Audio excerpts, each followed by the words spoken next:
नमस्कार, मैं हूं परवीन। आप सभी का हमारी स्पेशल रिपोर्ट में बहुत बहुत स्वागत है। 5 राज्यों में विधानसभा चुनाव प्रचार का शोर तेज हो चुका है। पीएम मोदी की ताबड़तोड़ रैलियां शुरू हो चुकी हैं। अमित शाह से लेकर जेपी नड्डा तक ने बीजेपी को जिताने के लिए चुनावी राज्यों में मोर्चा संभाल लिया है। कांग्रेस को जिताने के लिए राहुल गांधी से लेकर प्रियंका गांधी तक मैदान में हैं।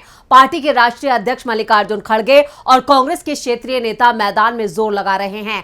मध्य प्रदेश, राजस्थान और छत्तीसगढ़ में एसपी, बीएसपी और आम आदमी पार्टी भी अपनी जमीन तलाश रही है। लेकिन मुख्य तौर पर इन 3 राज्यों में मुकाबला बीजेपी और कांग्रेस के बीच है। लेकिन सबसे ज्यादा चर्चा इस वक्त छत्तीसगढ़ की हो रही है। छत्तीसगढ़ में 7 नवंबर को पहले चरण में 20 विधानसभा सीटों पर मतदान है, जबकि दूसरे चरण में 70 सीटों पर 17 नवंबर को मतदान होगा, जिसके नतीजे 3 दिसंबर को घोषित होंगे। लेकिन इससे पहले कांग्रेस और बीजेपी में जुबानी जंग तेज हो गई है। केंद्रीय गृह मंत्री अमित शाह की काम दिखाने वाली चुनौती को प्रदेश के मुख्यमंत्री भूपेश बघेल ने स्वीकार कर लिया है। छत्तीसगढ़ की चुनावी जंग में सीएम भूपेश बघेल और अमित शाह आमने सामने हैं। शाह ने बघेल को चुनौती दी थी कि मोदी की ओर से बघेल के कामों पर बहस हो जाए। शाह की इस चुनौती को बघेल ने स्वीकार कर लिया। बघेल ने एक्स पर एक वीडियो साझा किया, जिसमें बघेल शाह को चुनौती देते नजर आ रहे हैं। चलिए सबसे पहले देखते हैं ये वीडियो। भूपेश बघेल, आप हमारा क्या हिसाब मांगते हैं? मैं आपको चुनौती देकर जाता हूं, हिम्मत है तो कर लो दोनों हाथ। आपके काम और मोदी जी के काम एक मंच पर खुली चर्चा रख दो। अमित शाह जी आए और भूपेश बघेल पार्लियामेंट के पास कर पंडरिया के रणकुंड के सभा में मैं वो चुनौती स्वीकार करके अमित शाह जी से कहना चाहूंगा, भारतीय जनता पार्टी 15 साल के सुशासन और 5 साल में हमारे कांग्रेस की सरकार के जो उपलब्धि है एक बारे में चर्चा करने को मैं तैयार हूँ। चाहे वो जेल मंच तय कर ले, जेल समय तय कर ले, स्थान तय कर ले, वो तय करे और वो चाहे वो मंच में जाए तैयार है। बात करिए अमित शाह जी। इस वीडियो को साझा करते हुए बघेल ने एक्स पर लिखा है, आपकी चुनौती स्वीकार है श्री अमित शाह जी। मंच, समय, तारीख आप बता दीजिए, मैं आ जाता हूं। 15 साल के आपके कांड और 5 साल के हमारे कामों पर हो जाए बहस।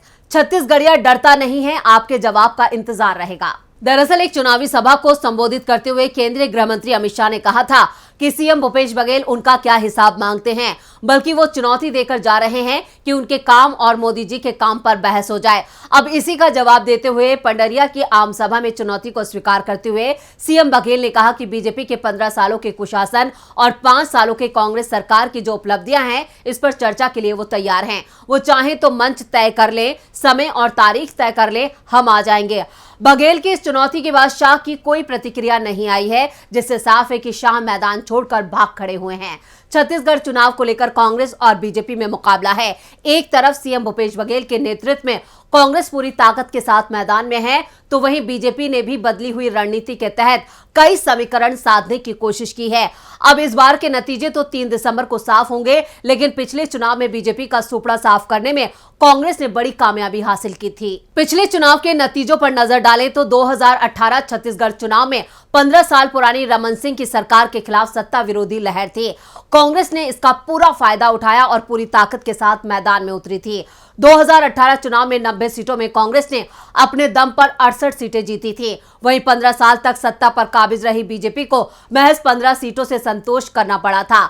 छत्तीसगढ़ में सरकार बनाने के लिए 46 सीटों पर बहुमत जरूरी है। ऐसे में कांग्रेस ने साल 2018 में 2/3 से ज्यादा बहुमत हासिल किया था।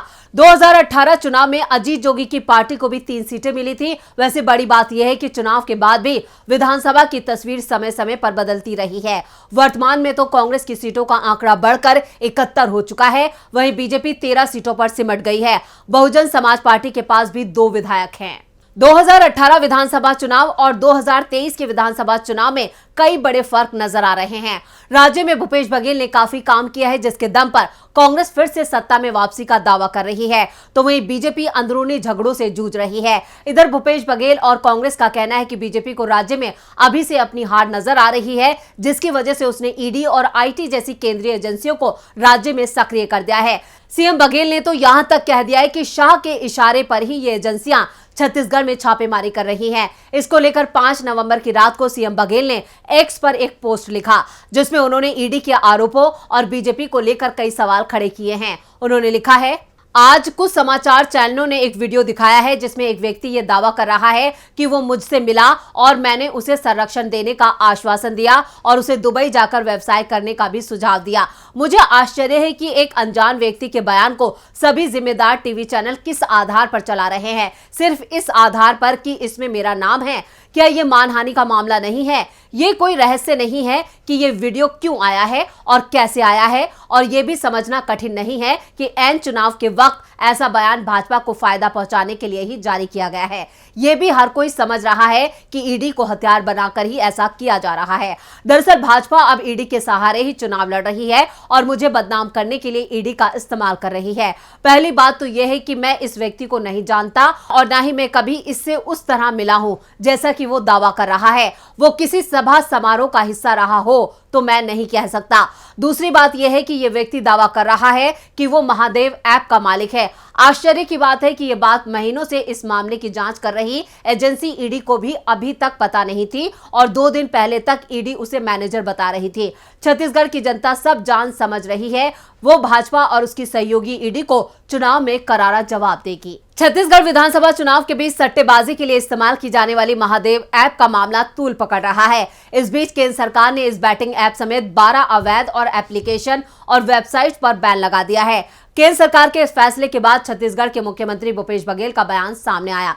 उन्होंने कहा कि सरकार को आखिरकार होश आ गया। सीएम बघेल ने सोशल मीडिया प्लेटफॉर्म एक्स पर पोस्ट करके लिखा है, आखिरकार केंद्र सरकार को होश आया और उसने महादेव ऐप पर बैन लगाने का फैसला किया। मैं कई महीनों से सवाल पूछ रहा हूं कि सट्टा खिलाने वाले ऐप पर केंद्र सरकार बंद क्यों नहीं कर रही है। मैंने तो यहां तक कहा था कि शायद 28% जीएसटी के लालच में प्रतिबंध नहीं लग रहा है या फिर भाजपा का ऐप संचालकों से लेन देन हो गया है। आश्चर्य है कि ईडी महीनों से इस मामले की जांच कर रही है और फिर भी ऐप का संचालन लगातार हो रहा है। अब केंद्र सरकार को होश आ ही गया है तो अच्छा है कि इस ऐप के संचालकों को भी दुबई से यथाशीघ्र गिरफ्तार कर भारत लाया जाए। छत्तीसगढ़ पुलिस ने ही सबसे पहले उनके खिलाफ लुकआउट नोटिस जारी किया था। उन्हें छत्तीसगढ़ पुलिस भी रिमांड में लेकर पूछताछ करना चाहेगी, क्योंकि यहां तो सबसे पहले उनके खिलाफ मामले दर्ज हुए हैं। इसके साथ ही उन्होंने मीडिया में एक और बयान दिया है जिसमें उन्होंने बीजेपी पर आरोप लगाया कि वो पहले भी मुझे फंसाने की साजिश रच चुके हैं। जवाब देने दिया और वो बोलते हैं कि मैं ओबीसी इसलिए गाली देते हैं, तो मैं भी तो ओबीसी हूँ भाई, फिर वो गाली क्यों दे रहे हैं? आपके माध्यम से कहना चाहूँगा, 5 साल पहले रमन सिंह जी मुझे फर्जी केस में फंसाने की कोशिश की थी। भारतीय जनता पार्टी की सरकार का पतन हुआ है।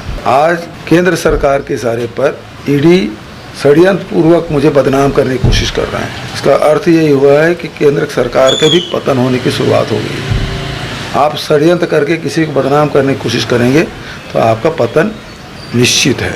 आपको बता दें कि महादेव बैटिंग ऐप ऑनलाइन सट्टेबाजी के लिए बनाई गई एक एप्लीकेशन है जिस पर यूजर्स कार्ड गेम्स, पोकर जैसे गेम खेलते थे।